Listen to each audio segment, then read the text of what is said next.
What up, Fight World? It's your boy Ego, and I'm back with some more boxing. Now, I want to talk about this Adrian Broner versus Paulie Malignaggi. We're close to the actual date. It's creeping up. Looking forward to the fight. But first, we have Mikey Garcia versus Juan Manuel Lopez. If you haven't checked out my interview with Mikey Garcia, check it out. I'll put in the video responses. But about Adrian Broner versus Paulie Malignaggi. Now, this fight, I've covered it since the inception, before it was actually official, before contracts were signed. And there was a lot of hesitation. They were saying that Broner skipped the 140 because he's afraid of the top fighters there: Danny Garcia, Lucas Matisse, Lamont Peterson, etc., etc., etc. I'd made several videos regarding this, and truth be told, most of the people at 140 were locked up at the time. This was before when the Broner and Malignaggi was first being talked about or negotiated, or whatever. At that time, Danny Garcia hadn't fought Zab Judah. Lucas Matisse, Lamont Peterson was in the works. Um, Plus, Lamont Peterson and Adrian Broner are real close friends, so I doubt that fight would happen anyway. He's friends with Danny Garcia. Who knows if that fight will happen? Both fighters have suggested that they are willing to face each other and put friendship aside. However, most of the top guys were locked up. Amir Khan had his fight with Julio Diaz coming up. That was slated. So he did what was right, or what he thought was right with his career. He moved up 2 weight classes to fight Paulie Malignaggi. A lot of people complain saying Paulie Malignaggi is a weak champion. He's feather-fisted, pillow-fisted, whatever you like to call. Um, if you feel that's true, that's cool. I mean, we all know Paulie Malignaggi doesn't have much power. However, what you cannot take away from him is his ring intelligence, his smarts, his veteran status, his experience. Whether he won or lost, he's still been in there with credible competition. People like Ricky Hatton, Amir Khan, Miguel Cotto, Juan Diaz twice. And when Juan Diaz was doing good, I thought the first Juan Diaz fight, Malignaggi should have won, but it was a hometown decision since it was in Diaz's home of Houston, Texas. And there was a lot of resentment to Broner. And people were hating and say, oh, Broner skipped 140, he's ducking, blah, blah, blah. But no one had really valid arguments as to who he could have legitimately fought at 140 that didn't have their own affairs already set up. And just look at the comments in the video. I'll put those in the video responses. Since then, a lot has changed. They've entertained us with their trash talking. There's several videos floating around the internet on YouTube with Paulie Malignaggi and Broner going at it at press conferences, at other people's fights, talking shit. They've had their war of words on Twitter and Instagram, all kinds of shit. And now this fight is actually being sold. You got two trash talkers. One's younger, one's more seasoned, and they're both going at it. They had a press conference or a teleconference, and I'll put that at the end of this video. And just all, it was a calamity. Paulie Malignaggi wouldn't stop talking. They had to pull the plug on Paulie Malignaggi's line because he wouldn't let Broner talk. Broner's saying things like, I feel bad for Paulie Malignaggi, and hopefully the ref stops it so he doesn't look too bad for his other job, which is the commentary on Showtime. He said that's embarrassing if he has to wear glasses during the Showtime commentary. The guys are talking shit. Again, the audio will be at the end of this video. With the fight approaching, I just want to talk about this and just get the opinions of you YouTube fans and boxing fans. My question to you, what does this mean, since some people were complaining about the matchup to begin with, and then it kind of simmered down when the two fighters entertained us with their trash talk? If Broner were to win, and let's say he knocks out Paulie Malignaggi, will you give him credit for this? Because after all, he is jumping up 2 weight classes, and Paulie Malignaggi has been in there with guys who fought bigger opponents at bigger weights or whatever. They've actually fought. Ricky Hatton's fought at 140. Miguel Cotto is a big puncher, and he's a seasoned fighter. And he didn't get knocked out by any of these people. He got knocked out via TKO. But I'm talking about if Broner were to knock out Paulie Malignaggi, smooth out like Chad Dawson was against Stevenson, will you give Broner props? That's my first question. And then second question, if Malignaggi is to win, will you give him credit? Or will you say Broner was overrated to begin with? So basically, I want to know what your standpoints are on this fight before the fight happens. Leave your comments and let me know what this means for either fighter. Do they get credit for the win in your eyes? Until then, just stay tuned.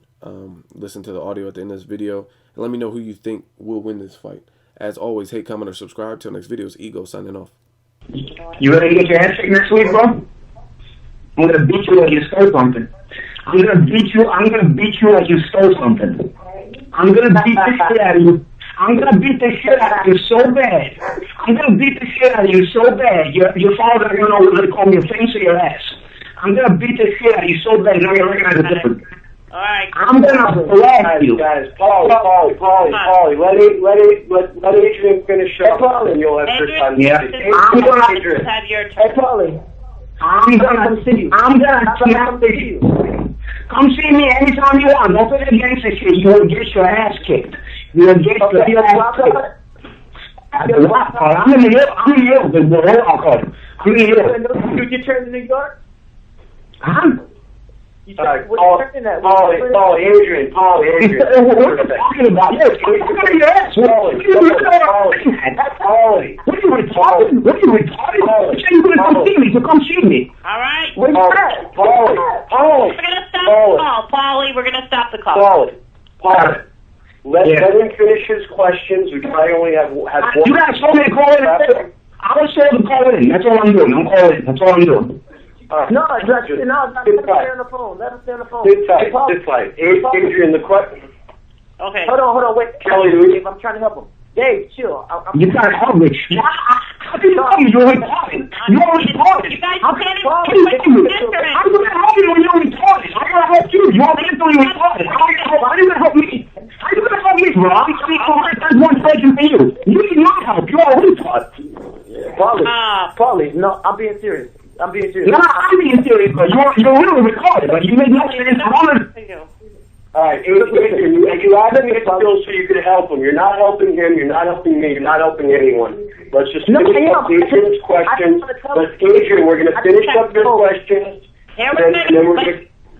All right, Adrian. Yeah. I want you to make a final comment about. No.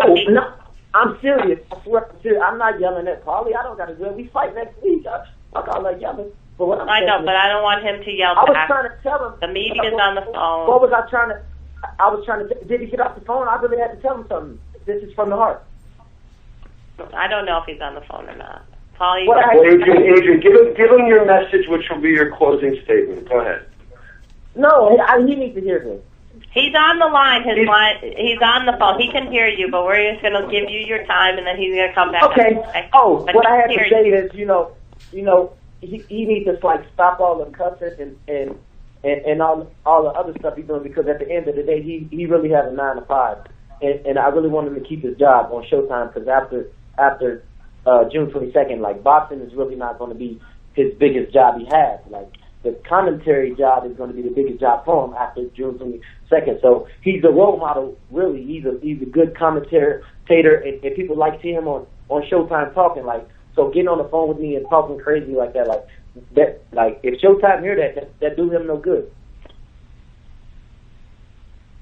That's all I want to do. Okay. So now I want you to do a closing comment about the fight itself and how training camp's been going, and then we're going to turn it over to Paulie, and you can go back to the gym. Okay. Basically, man, I'm going to do me regardless. I'm going to come in dance, and I'm going to leave out dance, and I'm going to be victorious. I will be 23-year-old, 3-time champion in 3 weight classes. I will make history on June 22nd. I heard there's only 2 guys that have only done it, and I will be the 3rd. It's going to be a hell of a fight, however long it lasts. But at the end of the day, man, I'm going to fuck Paulie up. I'm not a commentator, so I can cuss and say fuck bitch and fuck Paulie, so fuck Paulie. And I'm gonna get this money, and my checks are bigger than his. And at the end of the day, he better keep practicing his lines, man. And hopefully the referee don't stop the fight before it gets too bad, and he missed out on some jobs, because after the fight, if the ref let it go on too long, he probably will miss out on fights, and then he would have to be at work with glasses on, and I don't know how good that'd be to his career. Okay, great. Thank you.